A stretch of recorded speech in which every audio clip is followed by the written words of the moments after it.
La municipalité de Saint-Calix est fière de vous accueillir aujourd'hui à l'inauguration du Centre communautaire et de la culture de notre belle municipalité. Ce projet est une preuve de persistance, ténacité et de patience. Le chalet des loisirs du temps était beau, mais c'est important de faire quand même une historique par rapport à ce projet-là. En 2015, on revient dans le temps, hein? En 2015, ça ne me rajeunit pas en tout cas. On a fait une demande au niveau du Fonds de développement du sport et de l'activité physique, exactement le 31 juillet 2015. Réponse de notre demande refusée le 14 juin 2017. Il nous arrive que Hydro-Québec nous présente pour une mise en valeur d'un montant de 174 000 le 14 octobre 2017. Donc, on avait 164 000 d'Hydro-Québec prêts à être utilisés pour le projet qui serait notre projet gagnant. Nous avons fait une autre demande et nous avons eu une autre réponse. Le 13 juillet 2018, encore une fois, par rapport au développement du sport et de l'activité physique. En octobre 2018, fermeture du chalet du loisir, rapport d'un inspecteur bâtiment, il fallait mettre la clé là-dedans parce qu'aucun employé ne pouvait rentrer à cause de la CNSST. Autre demande qui a été faite aussi par rapport au ministère du Sport et de l'Activité physique, et aussi on a été refusé. Donc, à un moment donné, ça ne marche pas. C'est quand ça ne marche pas au niveau du sport et loisirs, bien, écoutez, on va aller vers un autre tournant, on va aller vers une autre vision.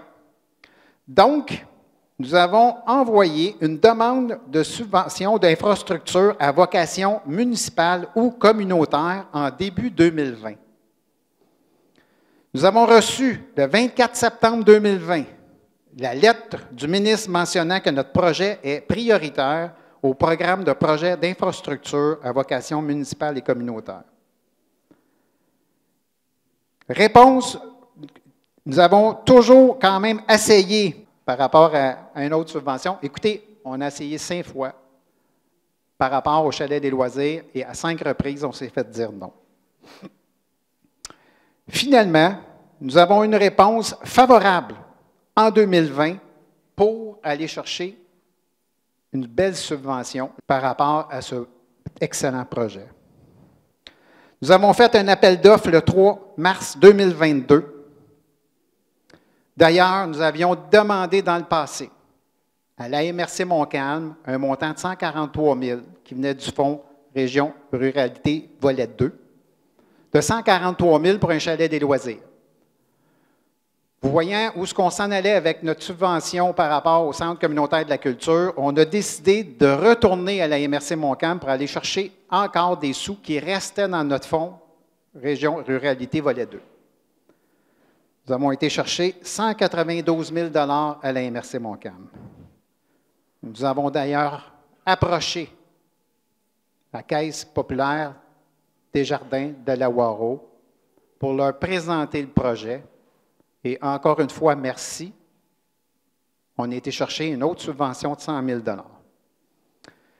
Pourquoi ce centre communautaire-là? Bien, il est né en 2020. Comprenez pourquoi il est né en 2020? Parce que les 5 années d'avant, on essayait toujours au niveau du chalet des loisirs. Nous pouvons dire sans contredit que les astres étaient bien alignés pour sa réalisation. La preuve, nos partenaires et appuis à ce projet qui sont ici avec nous aujourd'hui. Donc, je vous dirais, le projet du centre communautaire, bien, c'était justement une convergence avec le gouvernement du Québec, avec la MRC Montcalm, avec Hydro-Québec et avec Desjardins. Ce projet améliorera sans contredit la qualité de vie de nos Calixiens et Calixiennes ainsi qu'aux organismes.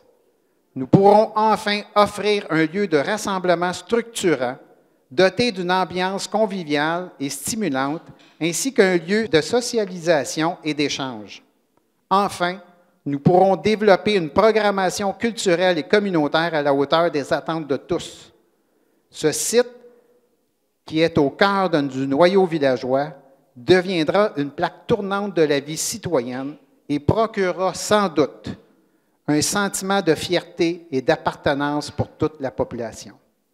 Sa mission s'accorde parfaitement avec les besoins qui suivent et suivront la croissance démographique à venir chez nous. Merci beaucoup. Il y a une subvention qui a été donnée d'Hydro-Québec de 164 000 pour ce projet-là. Moi, j'ai fait la première page du Journal de Montréal, là. Le maire s'oppose au projet d'Hydro-Québec. Ça n'arrivera pas chez nous. J'en voulais pas. Puis le projet a passé, puis ça a donné 164 000 pour le centre communautaire. Finalement, ce n'était pas un si mauvais projet que ça. Je m'excuse, Marie-Annick. Le projet ici, quand Michel m'a parlé du projet à 3,4 millions, j'ai dit 3,6. Ah, j'ai dit, écoute, ça n'a pas d'allure. Je trouve que c'est très dispendieux, c'est beaucoup d'argent. Je ne pense pas que la municipalité devrait s'embarquer dans un projet comme ça. J'arrive ici, c'est vraiment magnifique, puis vous avez pris la bonne décision. Je trouve ça super beau, puis vous avez fait un bon choix. Puis je me souviens quand j'étais en 2000, dans l'historique, en 2018, quand j'ai été élu, j'étais maire ici jusqu'en 2016-17. C'est quand j'ai été élu à l'Assemblée nationale, les 2 premières années, j'étais l'adjoint parlementaire de la ministre des Affaires municipales, puis on essayait de pousser ce projet-là, évidemment, à mon niveau. Après ça, je suis passé au Conseil du Trésor, responsable du plan québécois des infrastructures. Et là, ben, j'étais à un autre niveau pour continuer à pousser ce même Moses de projet-là, qui a finalement abouti là, en 2020. Puis, je vais vous dire que je suis content de l'avoir poussé parce que ce que ça donne aujourd'hui, c'est vraiment exceptionnel. C'est vraiment magnifique. Non seulement pour ce que c'est, mais ce que ça donne aussi comme image de la municipalité. Est-ce que ça va encourager d'autres entreprises? Je vois déjà des entrepreneurs d'ici qui investissent des sommes importantes dans la municipalité. Puis je pense que des projets comme ça donne le goût d'en mettre encore plus et de faire 1 kilomètre de plus.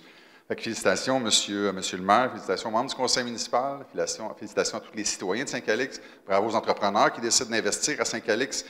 Moi, j'ai quitté Saint-Calix, mais mon cœur est à Saint-Calix et je suis ici aussi souvent que je le peux.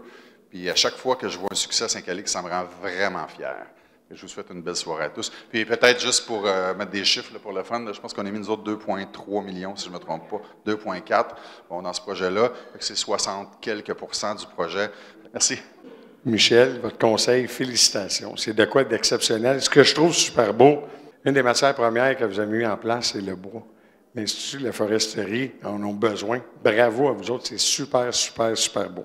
La MRC est hyper fière. On a contribué selon une aide financière de 191 000 $. On constate la grande beauté de ce bâtiment-là, puis je pense que vous avez une fierté de l'ancien bâtiment. C'est énorme ce que vous avez fait. Bravo, je suis extrêmement fier. Ce centre est le résultat d'une planification et d'une collaboration de le conseil et la communauté peut être très fière. Je pense que votre communauté va être très fière. Mais la MRC aussi va être très, très fière. Tu sais, c'est un centre communautaire et culturel et nous autres, nous avons un département de culture chez nous à la MRC. Donc, on va pouvoir faire des belles choses avec la municipalité. C'est un espace comme celui-ci est un atout important pour la communauté, comme je viens de le dire. Ce centre donnera un coup de pouce supplémentaire à la municipalité pour offrir une vie communautaire et culturelle dynamique et active. Je pense que c'est super important. Savoir que la population va être fière à envahir ce lieu ouvert à tous, c'est extraordinaire parce qu'à la base, un centre communautaire, c'est le cœur d'une municipalité. Est-ce que je l'ai bien dit, Jacinthe? Oui. Par sa part, c'est un lieu que je suis convaincu va permettre aux citoyens et aux organisations de vivre de beaux moments ici. Tout comme celui que nous vivons ce soir. Bravo encore une fois à l'organisation. Bravo. Merci à chacun d'entre vous. C'est vraiment un projet fabuleux. C'est magnifique. Je tiens à souligner le travail qui a dû être acharné de plusieurs employés de la ville, les élus aussi qui ont dû travailler, je suis certaine, d'arrache-pied pendant de nombreuses années pour faire de cette vision-là un projet concret. Je suis certaine qu'il y a eu plein de défis techniques, financiers avant de pouvoir être ici ce soir. Donc, je suis vraiment très fière pour vous. Puis, comme on l'a souligné, je suis sûre que pour la population, de voir un aussi beau projets se concrétiser, ben ça donne envie de rêver à plus, parce que c'est possible. Alors, je suis très fière d'être ici. Comme je disais, Hydro-Québec, on a contribué au projet dans le cadre de notre programme de mise en valeur intégrée, qui a été appliqué à la suite de la construction d'une ligne à 735 000 volts dans la Naudière. C'était une ligne de 400 km qui reliait le Saguenay-Lac-Saint-Jean à la région de Montréal, qui a été mise en service déjà en 2019. Et dans le cadre de ce programme-là, ben, on tient à contribuer aux collectivités, dans le fond, qui reçoivent nos infrastructures. Alors, c'est dans ce contexte-là qu'on avait remis 164 300 $. Fait que je tiens encore une fois à vous féliciter, puis je vous souhaite une excellente soirée. Merci. Félicitations pour ce magnifique projet. Je me souviens, quand je vous ai reçu à Saint-Lin, dans la salle de conférence, m'aviez présenté le projet, puis honnêtement, j'y ai toujours cru du début à la fin. Vous étiez structuré, mais je tiens à vous féliciter, vous, Monsieur le maire, puis autant les élus que les employés municipaux, le directeur de la ville. Vous avez fait un travail extraordinaire d'essayer d'attacher tout cet argent-là pour être capable de concrétiser votre projet. C'est magnifique. Vraiment, je suis très, très, très fière. Juste vous dire, il est toujours gratifiant de constater que les sommes que nous investissons dans les municipalités, bien, sont utilisées de belle et de bonne façon. Vraiment. De réaliser que les projets prennent vie et que toute une communauté en bénéficie. Ça, c'est un projet magique. Cette somme de 100 000 $ en provenance du fonds d'aide, bien, c'est un exemple concret que la Caisse peut faire une réelle différence dans sa communauté.